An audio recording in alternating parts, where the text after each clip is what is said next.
VK news Madhya Pradesh Chhattisgarh. दिल बोलेगा, देश सुनेगा।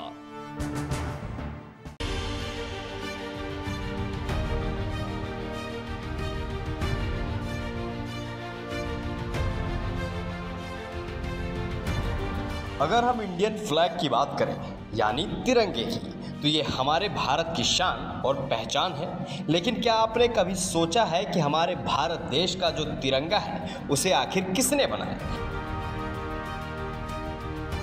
इसे भारत के राष्ट्रीय तिरंगे के तौर पर कब मान्यता मिली? देश के शहीदों पर जो तिरंगे लपेटे जाते हैं, उस लपटे हुए तिरंगे का बाद में क्या होता है? साथ ही फ्लैग कोड ऑफ इंडिया क्या है?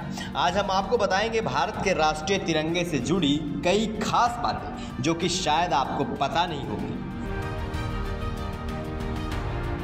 भारत के राष्ट्रीय तिरंगे को पिंगली वेंकैया द्वारा डिजाइन किया गया था। साल 1921 में पिंगली वेंकैया ने तिरंगे को बनाया था। हालांकि उस समय का तिरंगा आज के तिरंगे से थोड़ा अलग था। तब तिरंगे का रंग लाल, हरा और सफ़ेद था। वहीं साल 1931 में लाल तिरंगे की जगह केसरिया रंग जोड़ा गया। पिंगली वेंकैया आंध्र प्रदेश के थे और स्वतंत्रता संग्राम में उन्होंने हिस्सा लिया था। कहा जाता है कि जब पिंगली वेंकैया ने तिरंगे का डिजाइन बनाया था, उस समय उनकी उम्र 45 साल थी। पहली बार कहाँ फहराया गया था भारतीय ध्वज? ब्रिटेन से स्वतंत्रता मिलने से ठीक पहले 22 जुलाई 1947 को भारतीय ध्वज को अपनाया गया था। पहला भारतीय ध्वज 7 अगस्त 1906 में कलकत्ता के पारसी बागान स्क्वायर पर फहराया गया था। भारत के राष्ट्रीय तिरंगे को खादी से बनाया जाता है। तिरंगे पे मौजूद केसरिया रंग साहस और बलिदान का रूप माना जाता है। सफ़ेद रंग से सत्य, शांति और पवित्रता को दर्शाता है। ध्वज का हरा रंग समृद्धि से जुड़ा है। वहीं अशोक चक्र धर्म के नियमों को दर्शाता है। क्या होता है शहीदों के पार्थिव शरीर से उतरे तिरंगे का?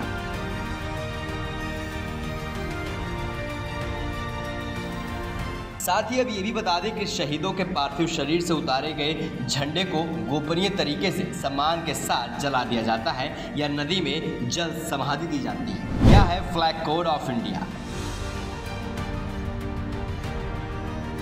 अब आपको बताते हैं फ्लैग कोड ऑफ इंडिया है क्या। नाम का एक कानून है जिसमें तिरंगे को फहराने के कुछ नियम कानून ही बनाए गए हैं। फ्लैग कोड ऑफ इंडिया में किए गए नए बदलाव: पहले हाथ से बुना और कता हुआ ऊन, कपास या रेशमी खादी से बना राष्ट्रीय ध्वज ही फहराने की इजाज़त थी। लेकिन अब मशीन से बना हुआ कपास, ऊन या रेशमी खादी से बना तिरंगा भी फहरा सकते हैं। साथ ही अब पॉलिस्टर से बना तिरंगा भी फहराया जा सकता है। पहले किसी घर, निजी संगठन या दूसरे संस्थानों में तिरंगे को सूर्योदय से सूरज तक फहराने की आदत थी। रात के समय राष्ट्रीय ध्वज को नहीं फहराया जा सकता था। लेकिन अब आम लोग, निजी संगठन या संस्थान दिन और रात तिरंगे फहरा सकते हैं, यानी 24 घंटे तिरंगा फहराया जा सकता है। अगर कोई भी व्यक्ति फ्लैग ऑफ इंडिया के तहत गलत तरीके से तिरंगा फहराता है तो उसे जेल भी हो सकती है और जेल का समय 3 साल तक बढ़ाया जा सकता है या जुर्माना भी लगाया जा सकता है।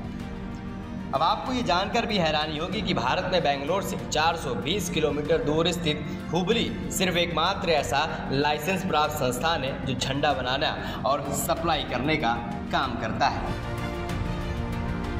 Bureau report, VK news.